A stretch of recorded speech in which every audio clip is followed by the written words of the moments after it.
Call someone. Call an ambulance, but not for me. There's a snake in your boot. No, there ain't. I'm wearing Converse.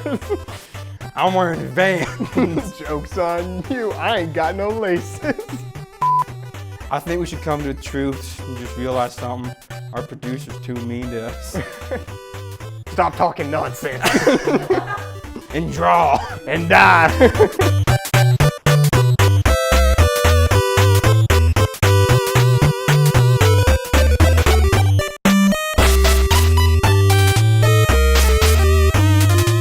Garrett, I'm really enjoying this cool weather that's coming along. I mean, the winter season's coming in. I don't want to cut you off, though. We kind of have a show to do. Right. Hello, everyone, and welcome back to your favorite show for all things gaming and rarely tech-related, Gentoo. I'm your host, Austin Claypool. And I'm Garrett Bevans. We're glad you're watching Gentoo. Let's see what games releasing this week. They had gone to great lengths to seal Hobbs Barrow. I should have realized their efforts were not only to keep us out, but also to keep something contained within. Oh, Mother. What have I done? First, we have the Excavation of Hobbs Barrow. The Excavation of Hobbs Barrow is a unique folk horror narrative-driven adventure. Explore the isolated moors of rural Victorian England as you uncover the mysteries of Hobbs Barrow. The answers lie in the soil. The Excavation of Hobbs Barrow releases on September 28th for PC.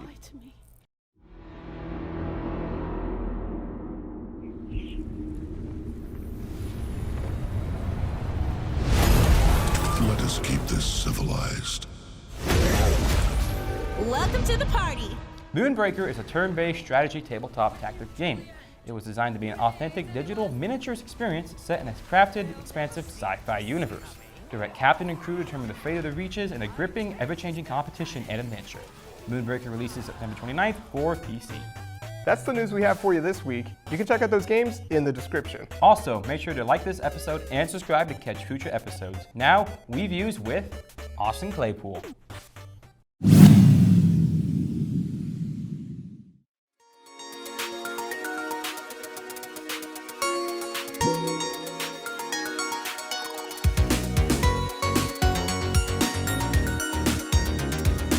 Hello everyone, and welcome back to Wii-Views, the show where I dive deep into my favorite childhood Wii games and give you my personal review.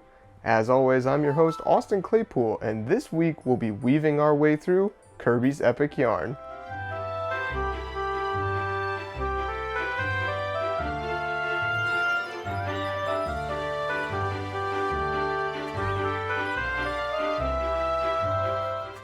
This delightfully designed adventure game was first released back in 2010 by HAL Laboratory. This game is different than other Kirby titles, if you couldn't tell. Obviously the overall yarn theme stands out, but Kirby's powers also vary from the traditional setup. For this quest, Kirby has been transported to the world of Patchland and has quickly made friends with Prince Fluff. On your journey to defeat the evil Yin Yarn, you'll cross many lands, face even more wool-knitted monsters, and hopefully have some fun while doing it. This is one of those games I remember seeing a lot, but never got around to playing when I was younger. Luckily now I have the perfect platform to check out this potential hidden gem in Wii gaming. Get out of here, John. Yarn. Alright, let's start off with what everybody's thinking. This game looks weird, but I do mean that in the very best way. If you haven't caught on already, everything in the world of Patchland is made of yarn. This creates an incredibly unique design that hasn't been seen in any other game that I'm aware of. Well, besides Yoshi's Woolly World, but that came out 5 years later and was a follow-up to this game. While not everyone was a fan of Kirby's Epic Yarn, enough people enjoyed it that Nintendo made a port for the 3DS in 2019. Transformations. Moving on to Kirby's powers, we see a shift in his normal super sucking abilities to ones that match the theme a little better. In this title, Kirby can transform into a huge variety of objects, vehicles, etc., you know, because he's made of yarn. These transformation levels diversify the gameplay enough that things don't get boring. Along with his shape-shifting abilities, Kirby can now use his yarn as a lasso and grab enemies, objects, or even another player. Victory dances. Since this is my show, I can talk about whatever aspect of the game I so choose. So right now, I'm choosing to show off this cute dance that Kirby and Prince Fluff do after you complete a level. I know little victory dances like these are present in most other Kirby games, but in my personal opinion, this is the best version because Yarn Kirby is so freaking adorable. Anywho, that's all the time I've got for this review. Make sure to tune in next week for yet another episode of Wii-Views, and leave a comment down below. How tall is Kirby? Thanks for watching.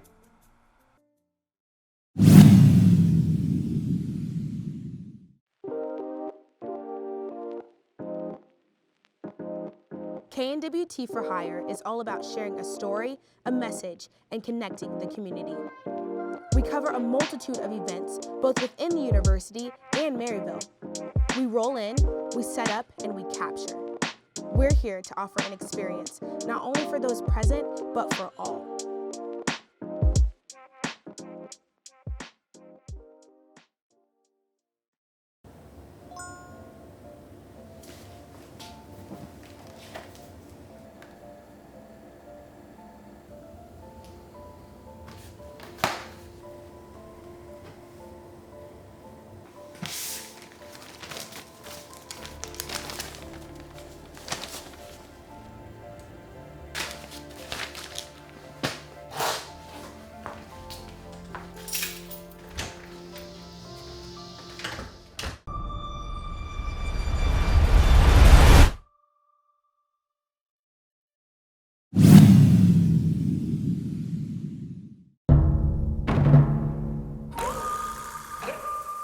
This studio ain't big enough for the both of us.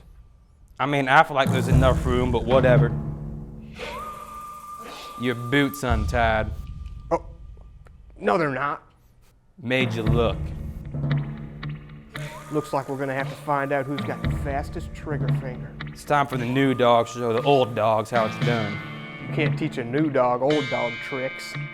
You know Gullible's written on the ceiling, right? I can't read.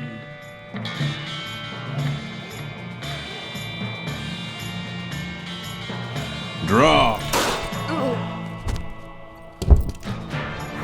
Looks like I'm the fastest.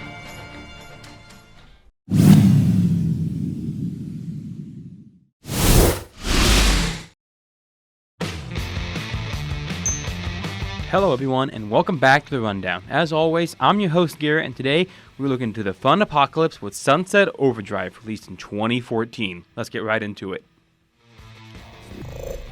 Up first is the story for Sunset Overdrive, and it's a pretty fun take on your apocalypse. In Sunset Overdrive, you play as your own creative character, a loser of sorts, working a dead-end job for an energy company called Fisco. Your lovely company skipped a couple of health inspections, and this new drink called Overcharge makes its drinkers rabid mutants craze for more drinks. Along the way, you'll meet some fun characters all along Sunset City, like Walter, a tough love mentor throughout the game. While the story is very straightforward and kind of just goofy, the game has a ton of cool pop culture references throughout the game. It's fun, easygoing, and easy to understand. Up next, of course, is the most important thing in every game, the gameplay. If I can say one thing about Sunset Overdrive is that it delivers on its gameplay. As I mentioned, this is a fun apocalypse, so things aren't really normal. Around here, you can bounce and grind on pretty much anything, from grinding on electrical rails to get you from point A to point B, and bouncing around just to dodge your foes, from cars to tires and much more. The game offers a wide variety of weapons as well to use from the appropriately named Dirty Harry, a high-powered revolver, to the High Fidelity, a vinyl-launching death machine that can bounce from foe to foe, to the fun TN Teddy, a teddy bear launcher with TNT strapped to them. The craziness doesn't stop there though, as you can cook up amps. These amps are amplifiers for your weapons and your character themselves. For instance, as you bounce, grind, shoot, and destroy, you'll charge up your Chaos Meter. This Chaos Meter unlocks your amps, from throwing fireballs to electric records, to even when you bounce, you shoot fireballs, burning your enemies. Another quick thing I'd like to highlight on is the customization in this game, as there is a ton of things to customize from. From a wide variety of pants, shoes, t-shirts, and jackets, you have no shortage of things to customize with, from goofy to the more straightforward. Also, if you want to see how it looks on the opposite gender, you can switch from male to female or female to male at any time. One last thing I would like to highlight on for Sunset Overdrive is the way the game is presented itself. The graphics are extremely cartoony, as you can see in the gameplay everywhere. It doesn't take itself too seriously by any means. Heck, if you want to fast travel, all you have to do is knock down a brewski, pass out, and then lo and behold, you are right where you want to be. That was a rundown here on Gentoo. If you like what you saw, like and subscribe and be ready for next week. As always, I'm your host, Garrett Bevans, signing off. Have a good one, guys.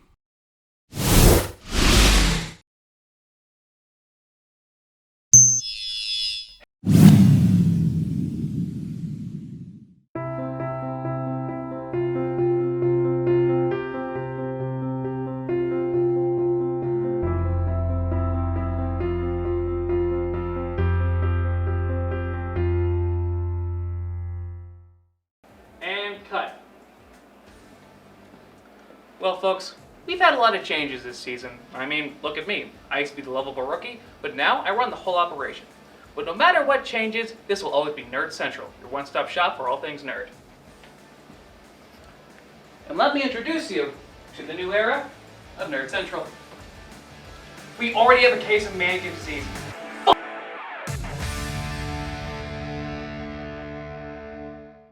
This week on Channel 8 News, we'll be taking a look at how the Department of Justice is digging into the documents seized at Mar-a-Lago, how the Office of Diversity Inclusion is celebrating Hispanic Heritage Month, and more. For stories that matter to you, catch new episodes of Channel 8 News every Monday at 2 p.m. on our YouTube page at KNWT TV.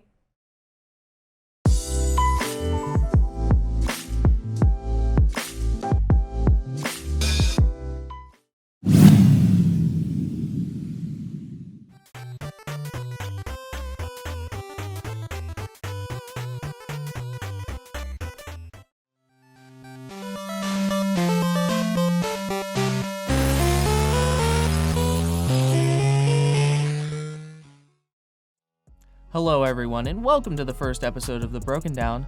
I'm your host, Blake, and today we're going to be looking at the coveted Where's Waldo game that released in 1991 that was hailed for its amazing graphics, intuitive gameplay, and amazing music. But do be warned, this game comes with some dark twists that will make you see our friend Waldo in a very different light. The way the game works is incredibly simple. Find the guy with glasses and the red striped shirt on each level within the typically allotted time of 16 minutes. Each level starts with Waldo, sized proportionally, stomping around the map and shrinking down into an incredibly accurate and easy to recognize portrait of himself. The game even comes with a handy feature to pause the game and look for him without running down the clock. Nice job, designers. However, despite the normal Where's Waldo maps, there's also 3 minigames. First, the cave, where you, of course, rescue Waldo from some sort of satanic hellscape by catching him as he skulks through the darkness, possessing his body and piloting it to the exit. Moving on, the subway. What could go wrong with the subway? The subway is, of course, just like all your other classic Where's Waldo books, navigating an insanely complicated maze while a homeless wizard hunts you down mercilessly and steals your time away. Classic Where's Waldo, am I right? Once you clear the subway, however, you get to the final epic challenge, the launch pad, where you hit the Where's Waldo slot machines in a children's game? Gambling for children! These slots are so cool and not so insanely fast you literally can't see what's going on the screen as you continue to panic as your time goes down and you keep landing on the smuggest jackleg you've ever seen in your life, and then you get mad because what kind of idiot would design this game for children, let alone anyone, because it's so freaking difficult? What was I saying? Oh yeah, once you get all 3 Waldos in the slot machine, you are treated to one of the most beautiful views I've ever seen in a video game. As you look across our beautiful blue and orange marble we call home, and as Waldo prances across the breathtaking lunar surface, you just think, who is Waldo hiding from? Like, seriously, why are we even trying to find him? What did he do? Who is he? Anyways, this has been Blake Rizner, your local Where's Waldo expert. If you enjoyed this segment, please make sure to check out Staying for the Stories, a short documentary show I produce on this very channel. Thank you for joining me, and please subscribe to KNWT. That's all we have time for this week on Gentoo. Hope you enjoyed this week's content. Make sure to... Too slow. Make sure to ring that bell and subscribe to catch us next week on Gentoo.